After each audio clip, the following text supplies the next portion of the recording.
বাংলাদেশের ইতিহাসের বিপর্যয়কর দিন আমার প্রজন্ম বা আমার বয়সী যারা দেখেছে আজকের দিনের মতো এতটা খারাপ দিন হয়তো আমরা দেখিনি। ছোট ছোট বাচ্চারা, আমার নিজেরও সন্তান রয়েছে, স্কুলে যায়, নার্সারিতে পড়ে, সেই বাচ্চারা যেভাবে পুড়ে গেছে, যেভাবে পুরা ছোট ছোট সোনামণিরা একটু সাহায্যের জন্য বাইরে দৌড়াদৌড়ি করছিল, পেছনে জ্বলছিল ব্যাগ, সেই ব্যাগটা খসে পড়েছে, কাপড়টা সেই বাচ্চার গায়ের চামড়ার সাথে এঁটে গেছে আগুনে পুড়ে।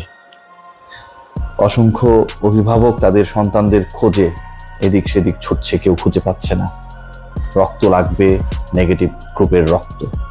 সেই রক্ত দেওয়ার ক্ষেত্রেও সবাই উৎসাহী চেষ্টা করছে, কিন্তু রাজনৈতিক ভিড়ের কারণে বার্নিউডে যেতে পারছে না। ভয়াবহ একটা দিন। এই দিনে আজকে আমার কোনো ধরনেরই আসলে স্পোর্টস রিলেটেড আলোচনা করার ইচ্ছে নেই। সকাল থেকে আপনারা দেখছেন যে আমি চেষ্টা করেছি আমার পেজের মাধ্যমে যতটুকু যুক্ত করা যায় মানুষজনকে এই ভয়াবহ দুর্ঘটনার সাথে, এবং মানুষের সাহায্য কতটুকু এনশিওর করা যায় সেই চেষ্টাটা করেছি।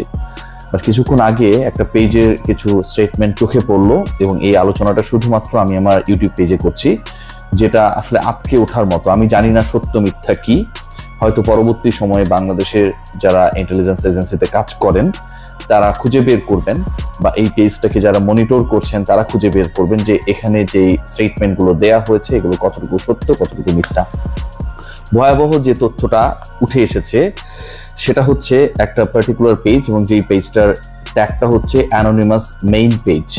অ্যানোনিমাস মেইন পেজ থেকে বলা হচ্ছে যে কথাটা, সেটা হচ্ছে a school building will collapse, living lots of kids. এরপরে বলা হচ্ছে we see a terrible disaster fast coming, this will be a result of poor maintenance of that building, we shall do everything in our power to avert this terrible catastrophe we have seen coming. এই যে কথাটা বলা হয়েছে এখানকার শুরুর লাইনটা হচ্ছে, এবং একদিন আগের এই পোস্টটা, a school building will collapse leaving lots of kids। একটা স্কুল বিল্ডিং ভেঙে পড়বে, সেটা কলাপস করবে, এবং সেটা রিজন হিসেবে সেখানটায় বলা হচ্ছে we see a terrible disaster fast coming, this will be a result of poor maintenance on the building। সেই বিল্ডিং এর বা সেই ভবনের পোর মেইনটেনেন্স, ব্যবস্থাপনাগত ত্রুটির কারণে এরকম একটা ঘটনা ঘটবে, এবং সেটা একটা স্কুল বিল্ডিং এ ঘটবে। এরকম একটা ভবিষ্যৎবাণী অ্যানোনিমাস মেইন পেজ নামে একটা ফেসবুক পেজ থেকে দেওয়া হয়েছে একদিন আগে, এবং একদিন পরে বাংলাদেশের একটা স্কুল বিল্ডিং, মাইলস্টোন কলেজের বিল্ডিং এ বিমান আছড়ে পড়েছে। এই যে পোস্টটা দেওয়া হয়েছে এটা প্রায় 50,000 জন বাংলাদেশের মানুষ, অধিকাংশই তারা শেয়ার করেছে, কমেন্ট করছে, এবং এই পার্টিকুলার পেজের ওনার যিনি, তিনি একটা পর্যায়ে গিয়ে আমি দেখলাম যে কমেন্ট সেকশনটা অফ করে দিয়েছেন।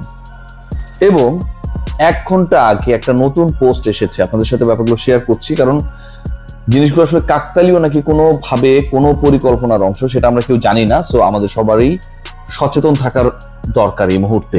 1 ঘন্টা আগে যে পোস্টটা দেওয়া হয়েছে এটারও ভয়াবহ।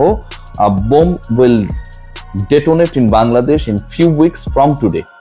বাংলাদেশে বোম ডেটোনেট করা হবে আজকের দিন থেকে কয়েক সপ্তাহের মধ্যে। We are certain of this as the plot is currently ongoing by the enemies of the mentioned country।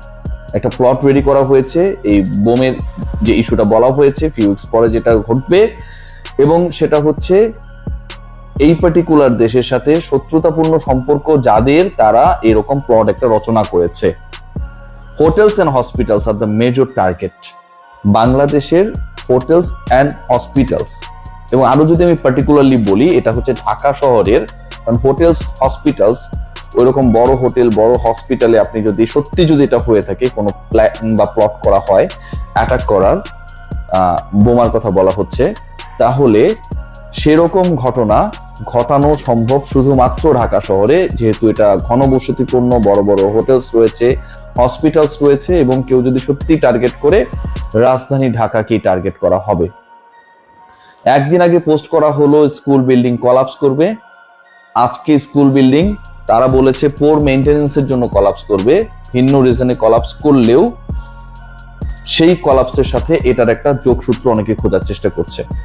আবার বাংলাদেশকে নিয়ে ঠিক 1 ঘন্টা আগে যে পোস্টটা করা হয়েছে সেখানে স্পষ্টভাবে বলা হচ্ছে যে একটা বোম ডেটোনেশনের একটা ঘটনা ঘটবে, এবং সেই ঘটনার সাথে ক্ষতিগ্রস্ত করার যে লক্ষ্য স্থির করা হয়েছে প্রতিপক্ষ বা এনিমিদের দ্বারা, সেটার টার্গেট হচ্ছে হোটেলস অ্যান্ড হসপিটালস।